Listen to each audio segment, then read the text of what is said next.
not take all the time for tonight, but it's a little meaty. I want to, let's see, I'll go ahead and share my screen with you. And can you, is that good? Can you see my presentation there? Can you see it? Yeah, okay, good. I got the thumbs up, so here we go.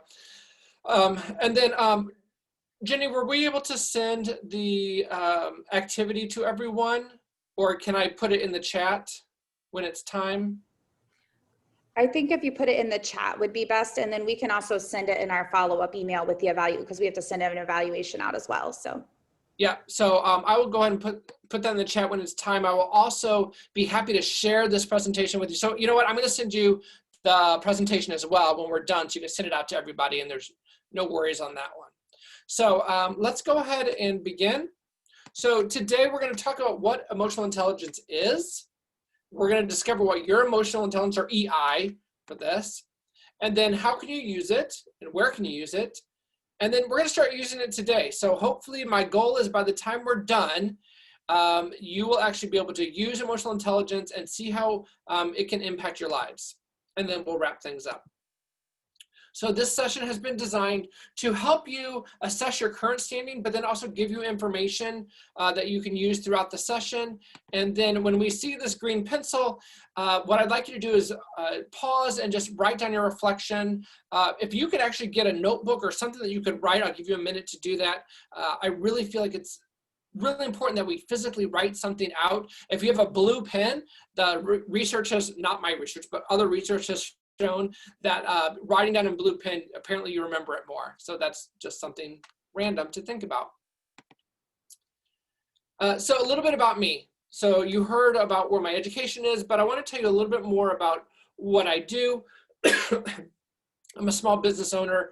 My family is from St. Louis, Missouri, and we've had a early child care company for over 30 years. And, oh, hold on, something just happened, that's weird. My research is in leadership development, culture, and well-being. And I'm from St. Louis originally, like I just said. My dog is there, Cosmo. He's 15 years old. He's amazing. He's still doing great. And I'm a big Disney person, and I love to be active. And I say I'm a marathon finisher.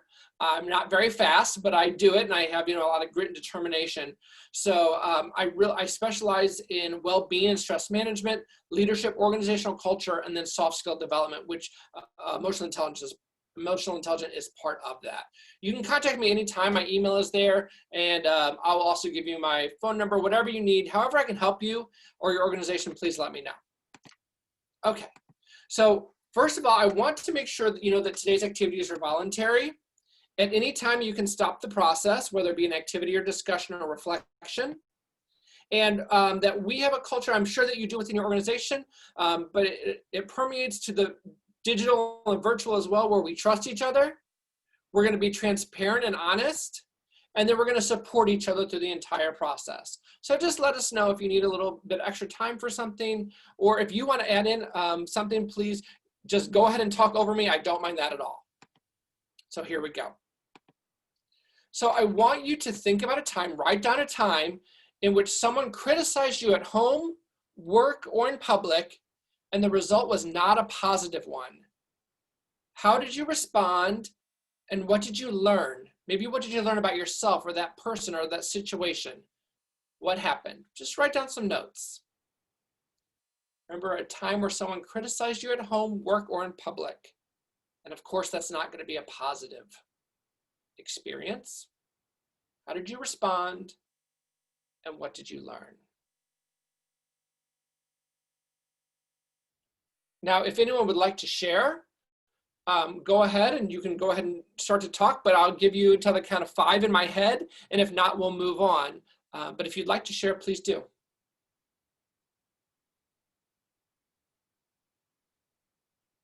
Okay, so keep that thought in mind, have it written down, and then let's talk about emotional intelligence. So Dan Goldman, he's a psychologist. He says that emotional intelligence, EI, or even sometimes EQ for emotional quotient, is the ability to identify and manage our emotions through the following: self-awareness, self-regulation, motivation, empathy, and social skills. Now, Dan Goleman on the right, Emotional Intelligence, that's his famous book. I'm not promoting the book. I just want you to see what it looks like. So if you want to order it or something, you can. Why it can matter more than IQ. So here we go. The elements of emotional intelligence, there's 5 of them that we just talked about. Self-awareness, self-regulation, motivation, empathy, and social skills. Now, self-awareness is when you are, thinking about yourself, your own emotions, your strengths and weaknesses. Self-regulation is where we have that little voice inside that says, is that the right thing to do before we speak or act? Now, whether we follow up on it, that's up to us. But self-regulation, at least we're aware of it. Motivation, intrinsic or extrinsic motivation, what is driving you to just succeed? Maybe it's money, maybe it's being better at something, whatever it is, what's motivating you. And then empathy, how can we understand each other and kind of determine why we're acting the way we are, or why someone's acting the way that they are. And then social skills, how do we interact with each other in ways that are appropriate for the situation. So a little example I like to use, imagine there's this party going on. And self-awareness, and maybe it's, let's say it's your 25th reunion. Self-awareness is recognizing what your thoughts are about going into this, who you're going to see, how do you look, how do you feel about yourself, where are you where you thought you were going to be 25 years ago to where you are now, and what are you bringing to the table when you come to the party.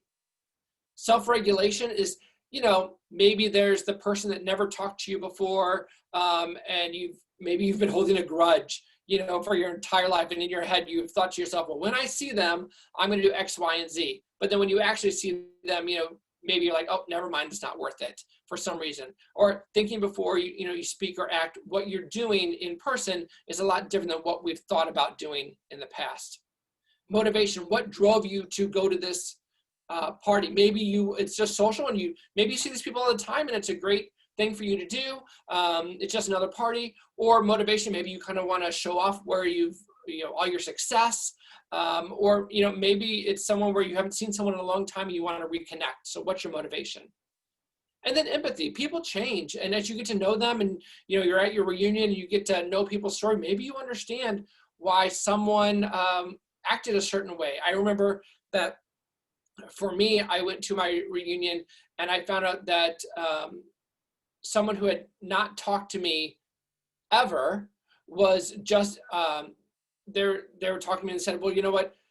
It was odd that we were talking, but once we got to talking, I got to realize that she was not allowed to go and speak out in public if it wasn't with the clique she was in, and there were repercussions from not only herself and her family, and that there were so many people she wanted to get to know now because that wasn't the case, and she wished she would have been able to talk about it then. And I thought, oh my goodness, 25 years and you've been holding on to this. That's amazing, okay?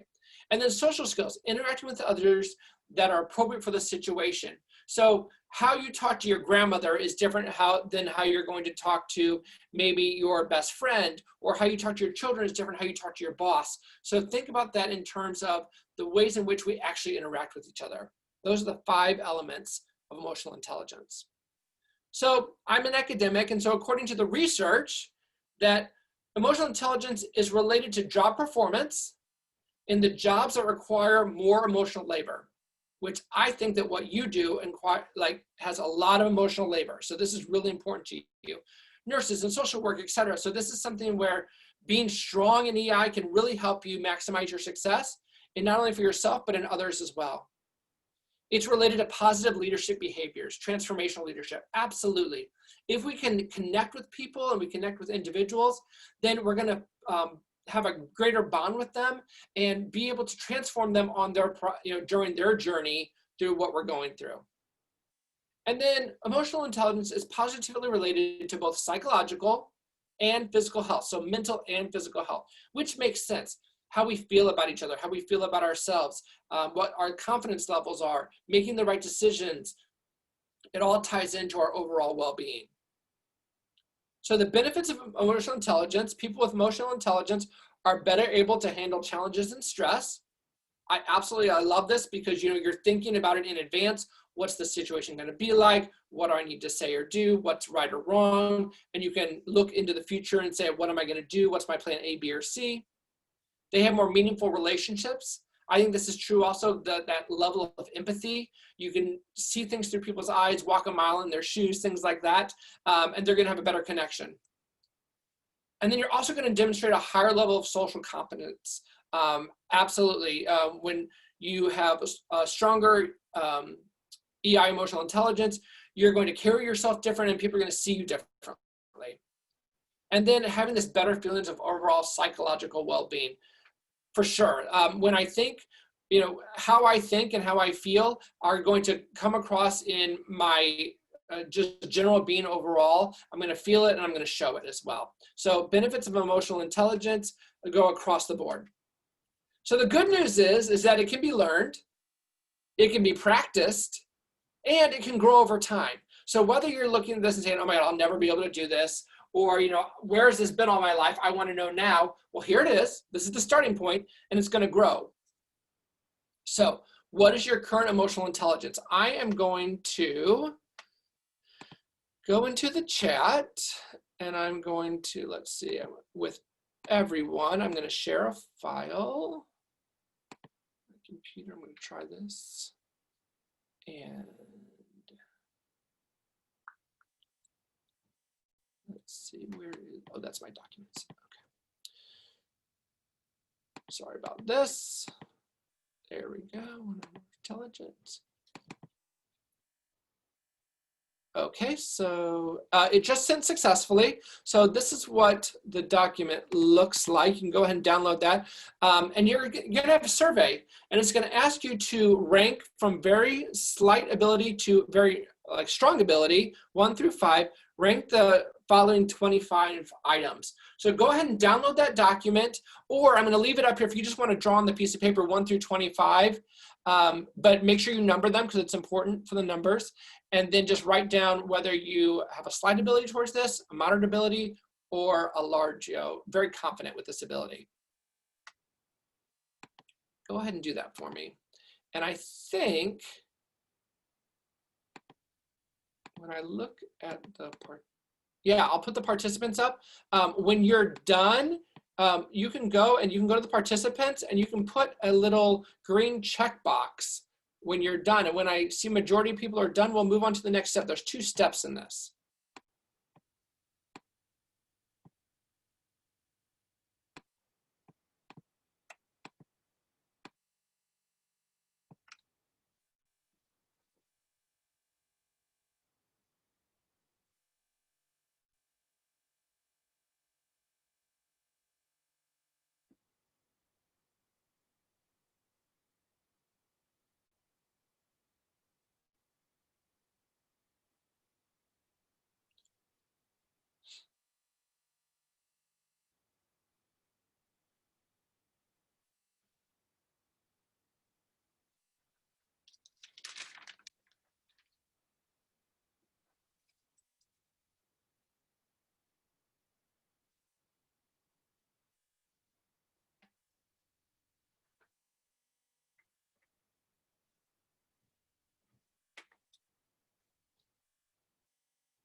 You can also do a thumbs up if you want to.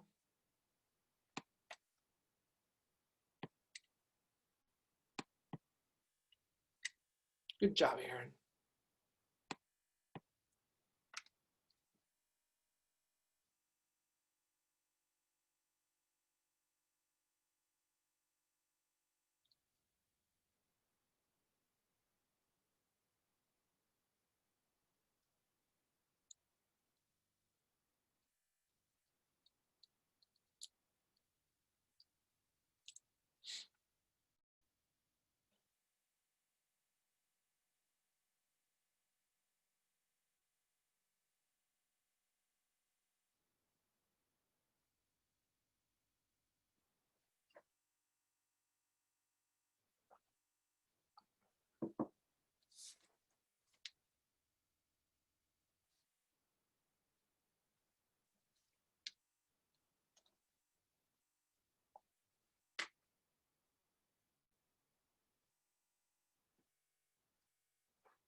Remember when you're done to go in and click that green yes checkbox.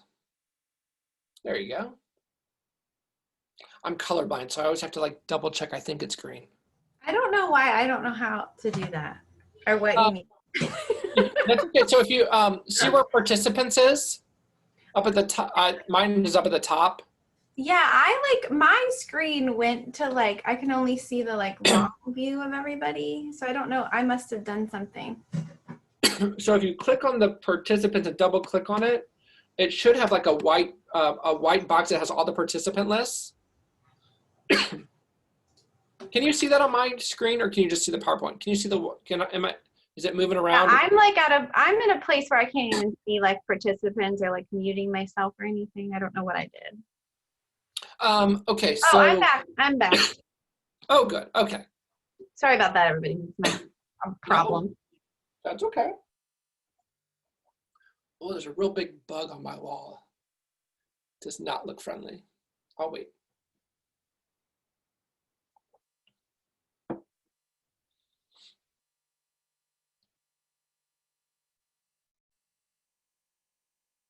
Okay, so it looks like a good number of people are done. So we're gonna go to the next step, but don't get stressed out.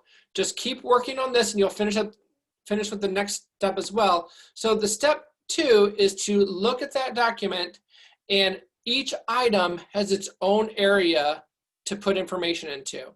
So self-awareness is items 1, 6, 11, 16, 21. So you're gonna have to kind of flip back and forth. And then put that, and then add those up in the total. So you're gonna have a total for self-awareness, self-regulation, self-motivation, empathy, and social skills. We'll have 5 different totals.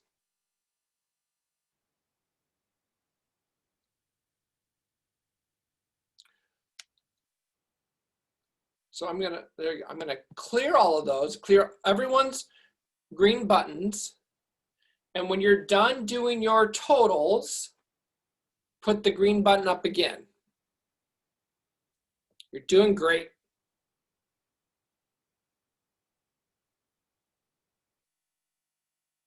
You didn't know there was going to be math today.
Good job, Tara.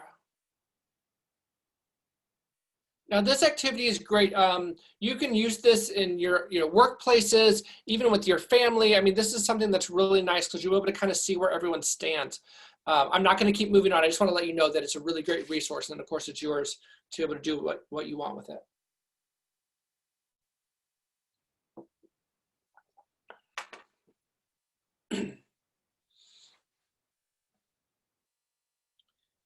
And then once you have your totals for the 5, also add up your interpersonal components totals and your interpersonal and your interpersonal. So you'll have 5 totals, and then you'll have 3 in one and 2 in the other. Just get those numbers going.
Good job, everybody. This is the only activity you'll have to do in the whole session.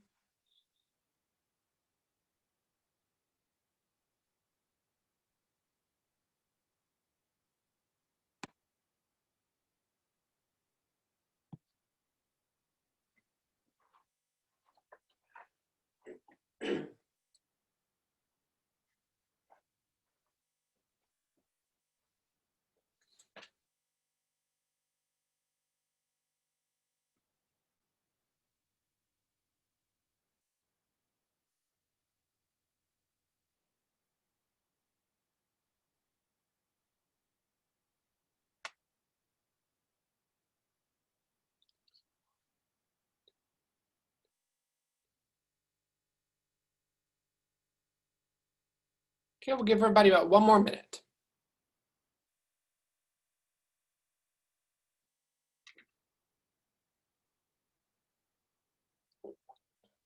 It's a lot to flip back and forth through.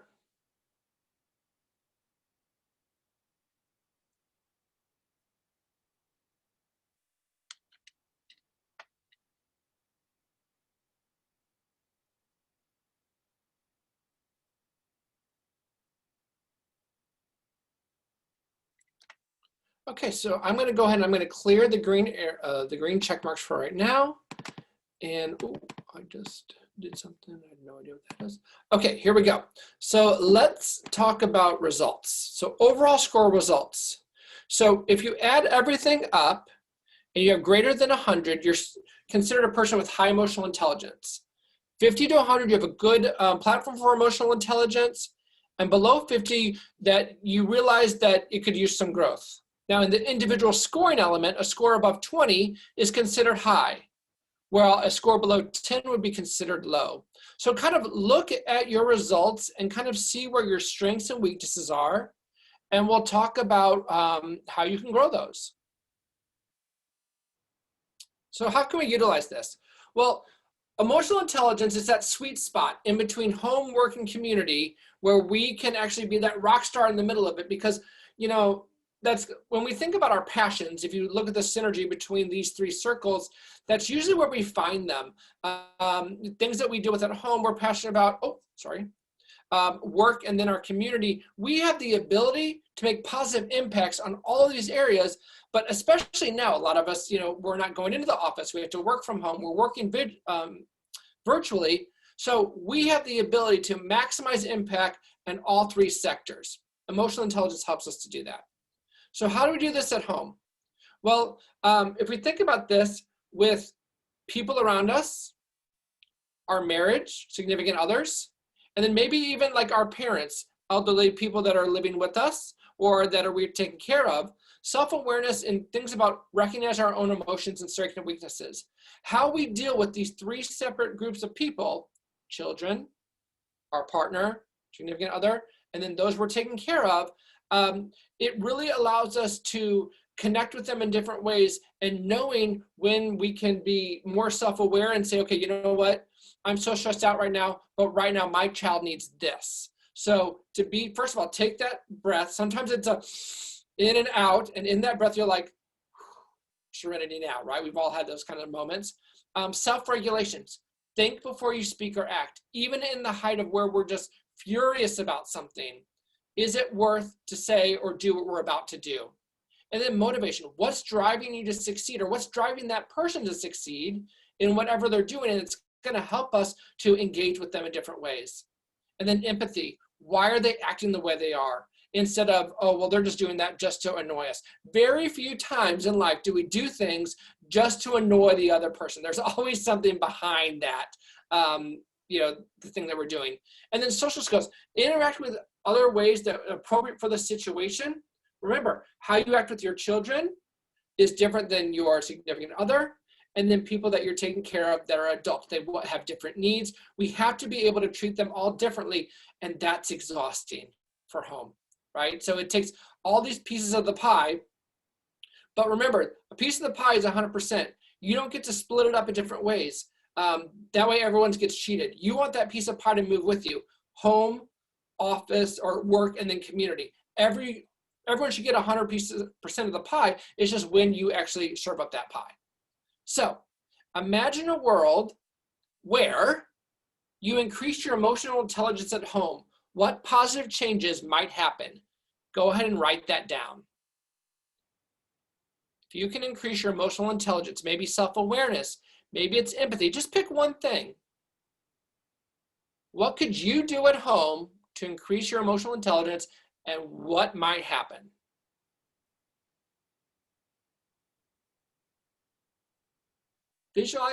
Visualizing positive impact is one of the most powerful things that we can do. Just put it out there and see what happens with it, and then act upon it. Awesome. So what about at work? So when we think about work, once again, there are different people that have different jobs, right? Oh, sorry. You have police officer, you have healthcare, and then you have educators as well. So when we think about at work, whatever we're trying to do, self-awareness again. What are we trying to accomplish? What are they trying to accomplish in their jobs? And do those mesh together, or is there a conflict? And how are you going to meet that conflict?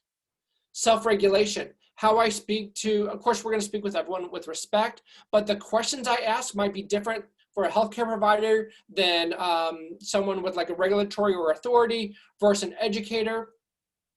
Or maybe it's, when you're going through McDonald's to pick up, your lunch or whatever it is, how you talk to someone, thinking before you speak or act. You never know what someone else is going through in their day. And they don't know as well, for you as well.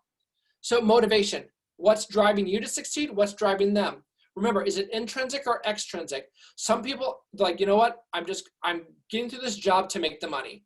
And that's fine. Some people are saying, you know what? I want to be the best educator or best service provider I could possibly be. I'm going to do such a great job every day. And they don't think about the money.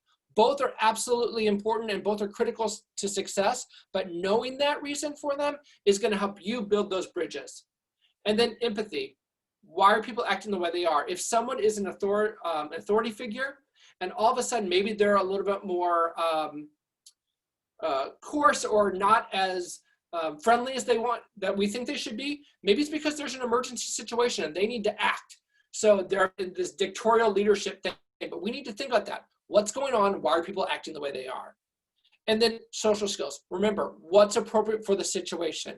We have to be the authentic version of ourselves, but change it to the different situation.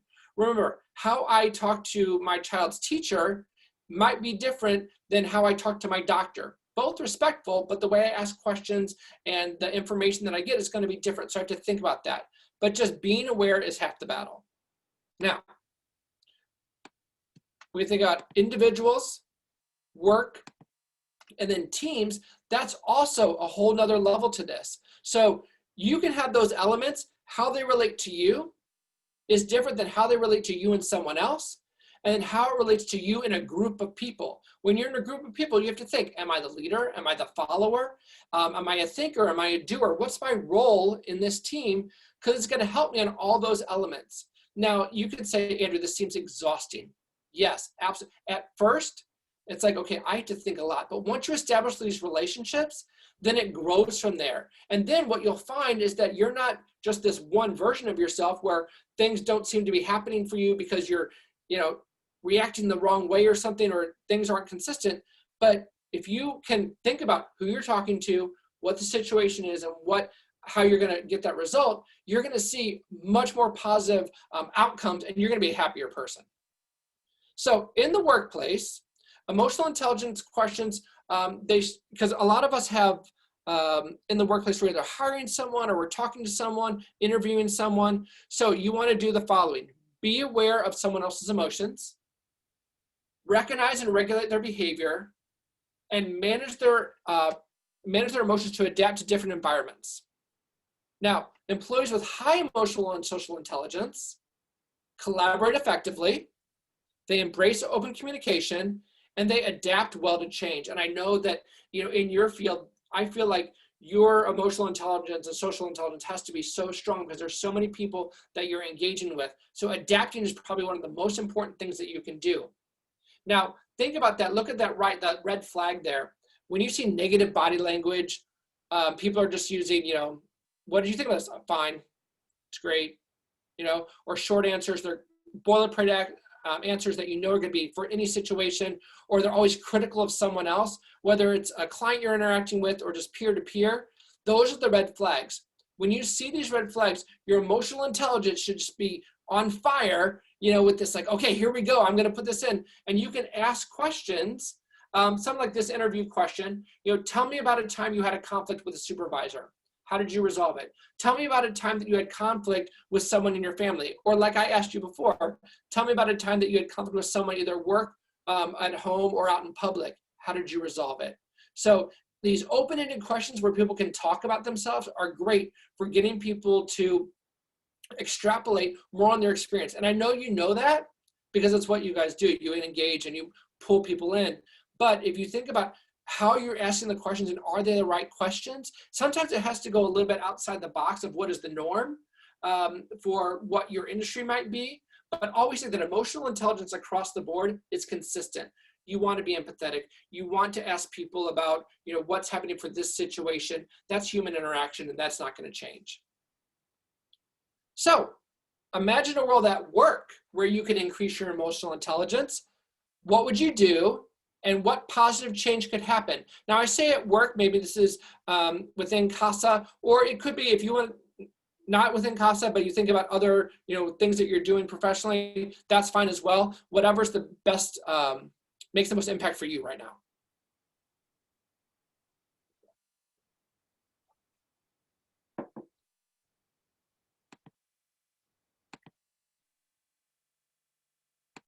Okay, now third one, emotional intelligence in our community. Whether it's a religious organization, government, or anything else really, having our community, having this sense of emotional intelligence is critical to our success, not only for individuals, for the organizations as well, and the communities in which they serve.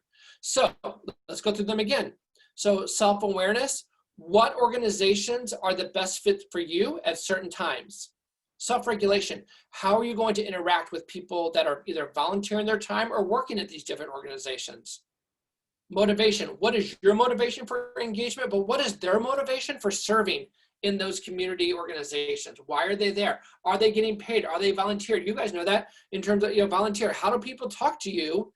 And you're like, wait a minute, let's talk about, like, I love this. I'm here to help you, right? So think about, why are people engaging the way they are? Empathy, understanding why people are acting the way they are. Absolutely, each organization within the community is going to try to help the community, but they all have different mission, vision, and values. So they might have different reasons for doing things.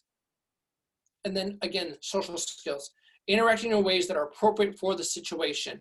So even within a, let's say a religious organization, there can be tense moments, especially when it comes to budgets and funding and values and morality and ethics. So not everything is going to be like a Sunday school lecture where we're all, happy at the end. There might be some tense situations where we're talking about some, there's a bug, talking about some really difficult conversations where we have to change our emotional intelligence. And so just once again, what's the situation?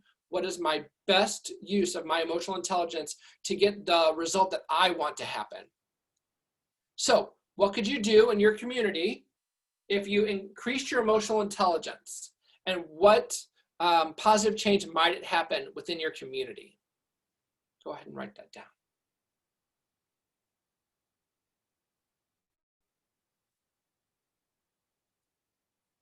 Okay.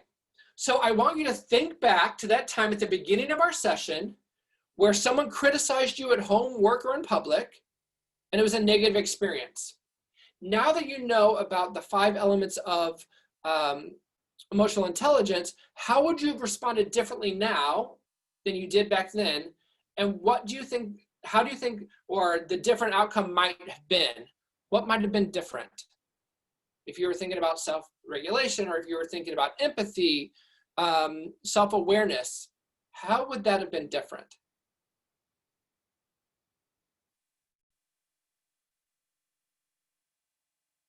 So think about that. You can actually start today. We're going to start right now with this.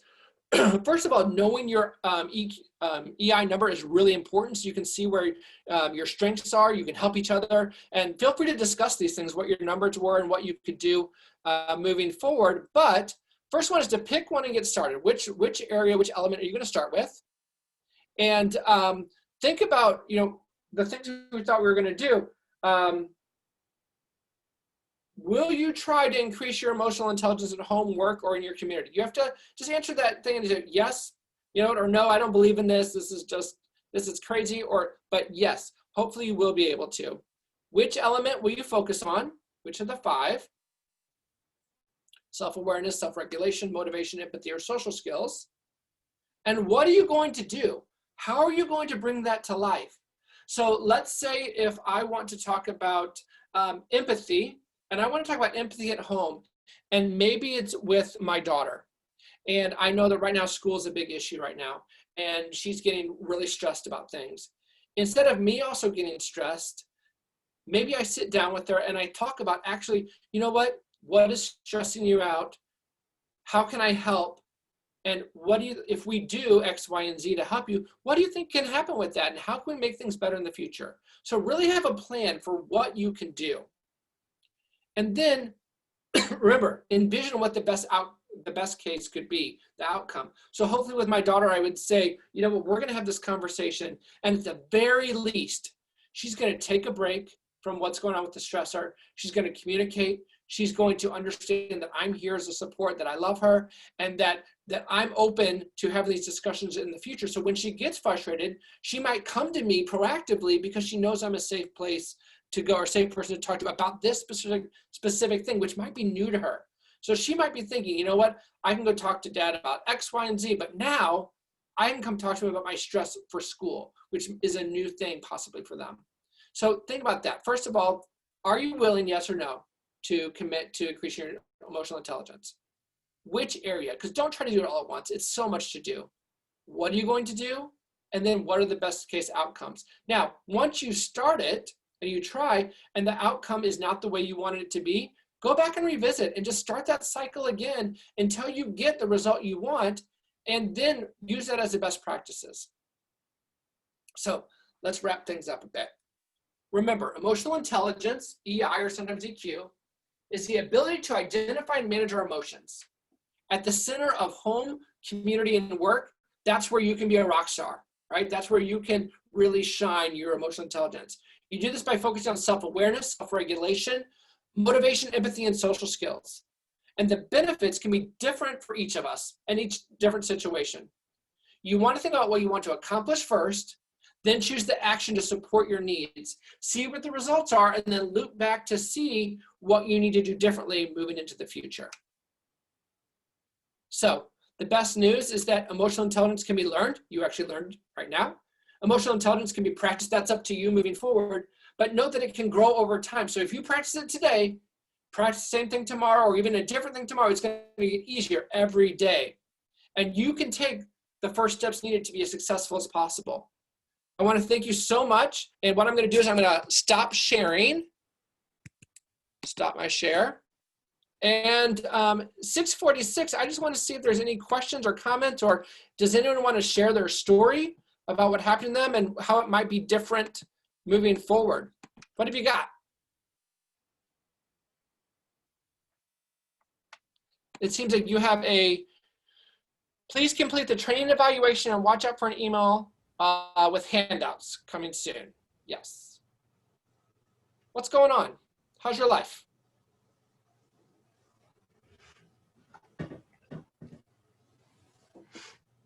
I can share mine. Yeah, do it. So I scored pretty high on the emotional intelligence, which I'm not surprised from myself.